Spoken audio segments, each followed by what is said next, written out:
क्यों यहां स्टार्टअप वाले क्या कर रहे हैं? बहुत कम समय में हमने यूनिकॉर्न्स की सेंचुरी लगाई है और हम दुनिया के टॉप 3 स्टार्टअप इकोसिस्टम में से एक बने हैं।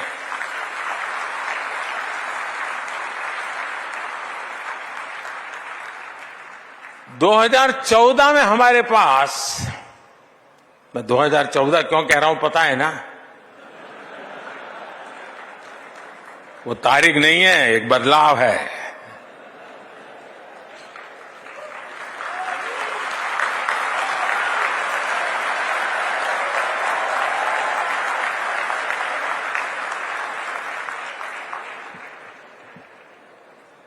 दो 2014 के पहले भारत के पास कुछ 100 स्टार्टअप थे, कुछ 100, लेकिन अब ये संख्या 1 लाख के आसपास पहुंच गई है।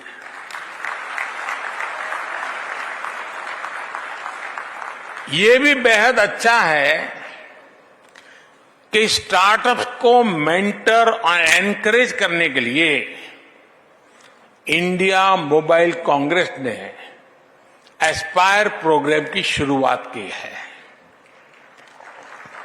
मुझे विश्वास है कि आपका एक कदम भारत के युवाओं की बहुत मदद करेगा। लेकिन साथियों, इस पड़ाव पर हमें ये भी याद रखना होगा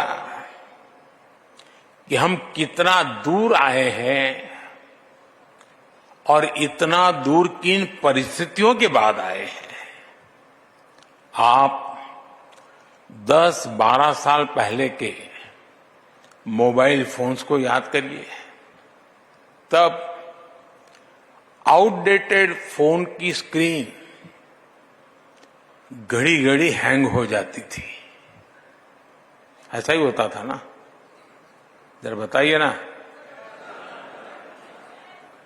चाहे आप स्क्रीन को कितना भी स्वाइप कर लें, चाहे जितने भी बटन दबा लें, असर कुछ होता ही नहीं था। बराबर है ना? और ऐसी ही स्थिति उस समय सरकार की भी थी।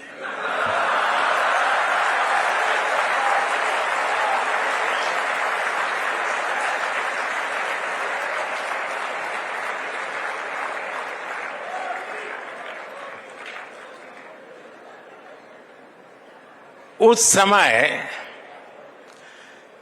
भारत की अर्थव्यवस्था का, या कहें या तब की सरकार ही हैंग हो गए वाले मोड में थी।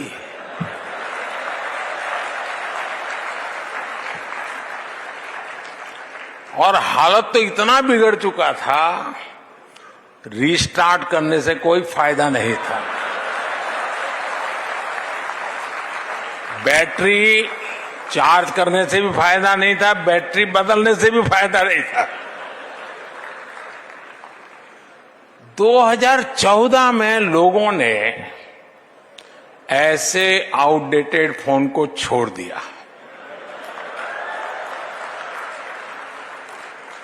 और अब हमें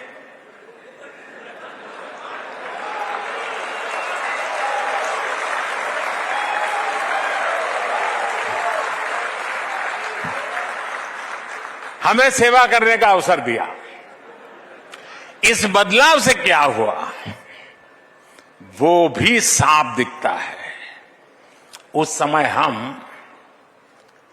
मोबाइल फोन्स के इंपोर्टर थे, आज हम मोबाइल फोन के एक्सपोर्टर है। तब मोबाइल मैन्युफैक्चरिंग में हमारी प्रेजेंस ना के बराबर थी, लेकिन आज हम दुनिया के दूसरे सबसे बड़े मोबाइल मैन्युफैक्चरर है। तब इलेक्ट्रॉनिक मैन्युफैक्चरिंग के लिए कोई क्लियर विजन नहीं था।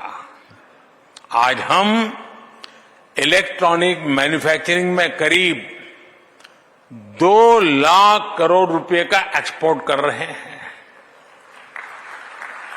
आपने देखा है कि गूगल ने भी हाल ही में ये घोषणा की है कि वो अपने पिक्सल फोन्स भारत में बनाएगा। सैमसंग के फोल्ड 5 और एप्पल के आईफोन 15 पहले ही भारत में बनना शुरू हो गया है। आज हम सबको इस पर गर्व है कि पूरी दुनिया मेड इन इंडिया फोन्स का इस्तेमाल कर रही है। साथियों, आज जरूरत है कि हम मोबाइल और इलेक्ट्रॉनिक मैन्युफैक्चरिंग में अपनी सफलता को और आगे बढ़ाएं। टेक इकोसिस्टम में हार्डवेयर और सॉफ्टवेयर दोनों की सफलता के लिए जरूरी है कि हम भारत में स्ट्रांग सेमीकंडक्टर मैन्युफैक्चरिंग सेक्टर का निर्माण करें। सेमीकंडक्टर्स के डेवलपमेंट के लिए सरकार ने पहले ही करीब 80,000 करोड़ रुपीस की पीएलआई स्कीम चलाई है। आज विश्व भर की सेमीकंडक्टर कंपनियां भारतीय कंपनियों के साथ मिलकर सेमीकंडक्टर असेंबली और टेस्टिंग फैसिलिटीज में इन्वेस्ट करना शुरू कर दिया है। भारत का सेमीकंडक्टर मिशन सिर्फ अपनी डोमेस्टिक डिमांड ही नहीं, दुनिया की जरूरत पूरी करने के विजन पर आगे बढ़ रहा है। साथियों, विकासशील देश से विकसित देश होने के सफर को अगर कोई और तेज करता है तो वो है टेक्नोलॉजी।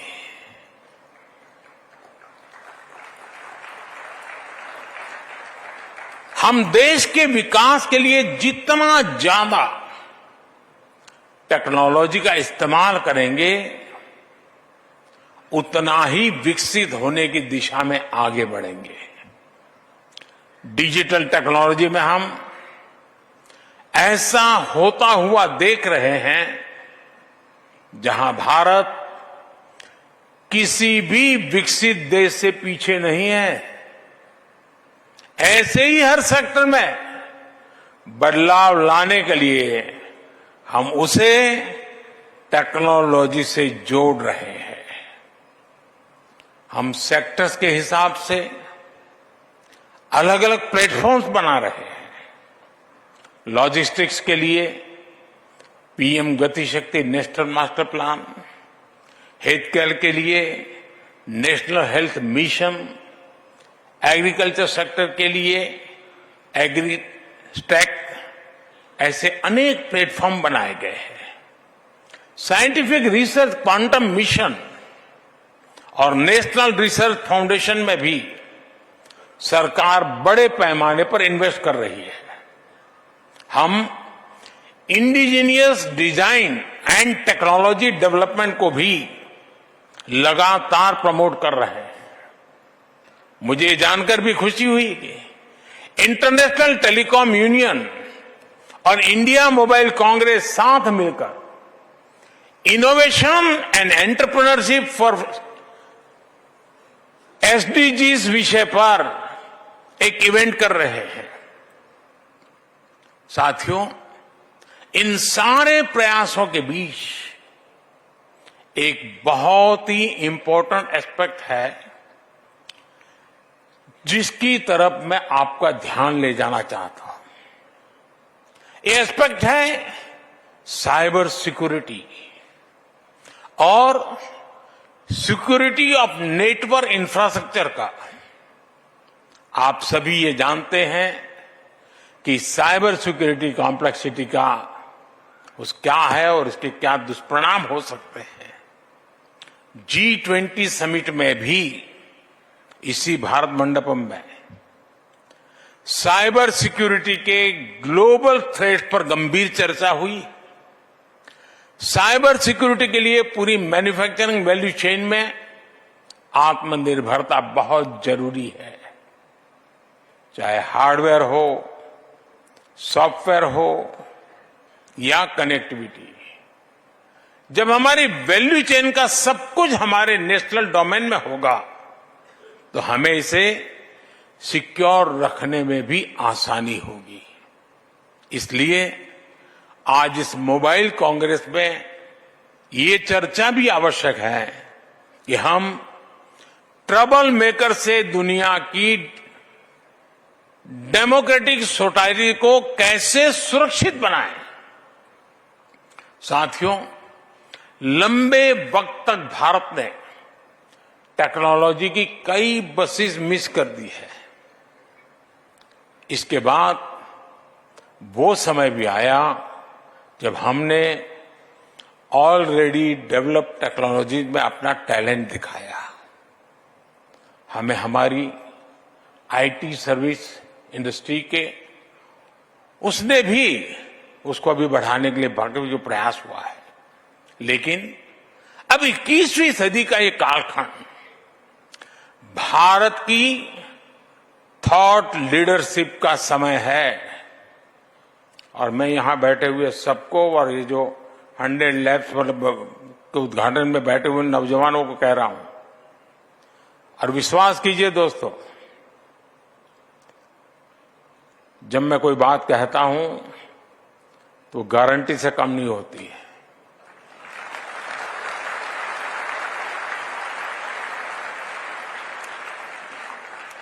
और इसीलिए मैं थॉट लीडर्स वाली बात कर रहा हूं। थॉट लीडर्स एक नए डायमेंशन बना सकते हैं जिसे बाद में दुनिया फॉलो करे। हम कुछ डोमेन्स में थॉट लीडर बने भी हैं, जैसे यूपीआई हमारी थॉट लीडरशिप का परिणाम है, जो आज डिजिटल पेमेंट सिस्टम में पूरी दुनिया का नेतृत्व कर रहा है। इवन कोविड के समय हमने कोविन का जो इनिशिएटिव लिया था, आज भी विश्व उसकी चर्चा करता है। ऐसा वक्त है कि हमें टेक्नोलॉजी के एक्सीलेंट एडॉप्टर और इम्प्लीमेंटर के साथ साथ टेक्नोलॉजी का थॉट लीडर भी बनना ही होगा।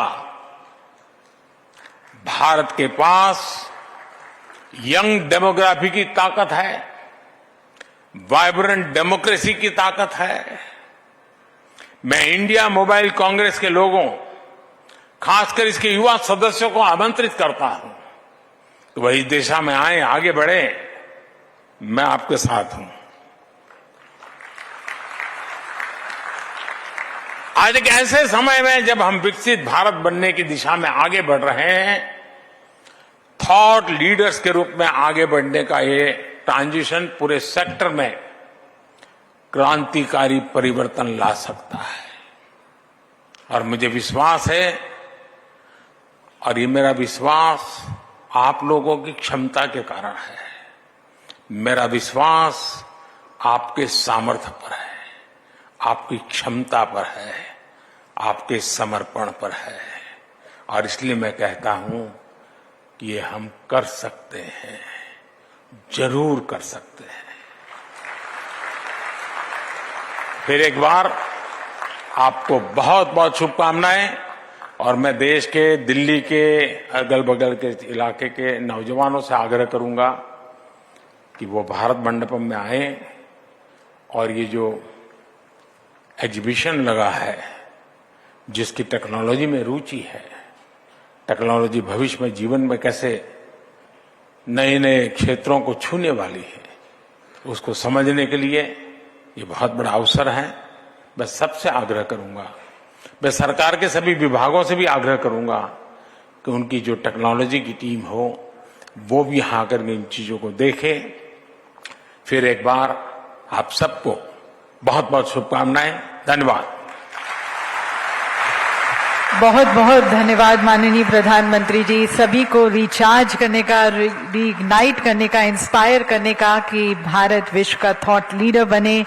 और यहाँ पर युवा शक्ति पर आपका विश्वास, आपकी अंतर्दृष्टि, आपका मार्गदर्शन निस्संदेह सभी इंडिया को। मोबाइल कांग्रेस 2023 की शुरुआत अभी आप सुन रहे थे प्रधानमंत्री नरेंद्र मोदी को, जिन्होंने अपना संबोधन दिया और कई बड़ी बातें आज उन्होंने कही है। थोड़ी देर पहले ही हमने आपको सुनाया क्या कुछ प्रधानमंत्री नरेंद्र मोदी ने कहा। तो पीएम मोदी ने आईएमसी का देखिए उद्घाटन भी किया और आने वाला समय बदलने जा रहा है, ये प्रधानमंत्री नरेंद्र मोदी की तरफ से कहा गया है। तो आईएमसी का आयोजन लोगों का भाग्य बदलने वाला है, ये उनकी तरफ से कहा गया है। इंडिया मोबाइल कांग्रेस 2023 की शुरुआत और प्रधानमंत्री नरेंद्र मोदी अपना संबोधन दे रहे थे।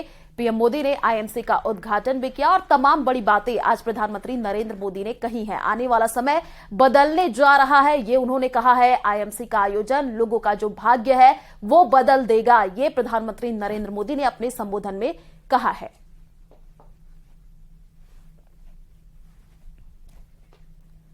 तो देखिए आने वाला जो समय है वो बदलने जा रहा है, ये प्रधानमंत्री नरेंद्र मोदी ने अपने संबोधन में कहा है। आईएमसी का आयोजन लोगों का भाग्य बदलने वाला है। इंडिया मोबाइल कांग्रेस 2023 की शुरुआत और इंडिया मोबाइल कांग्रेस 2023 की शुरुआत जिसमें प्रधानमंत्री नरेंद्र मोदी अपना संबोधन भी दे रहे थे। यहाँ रुकते एक छोटे से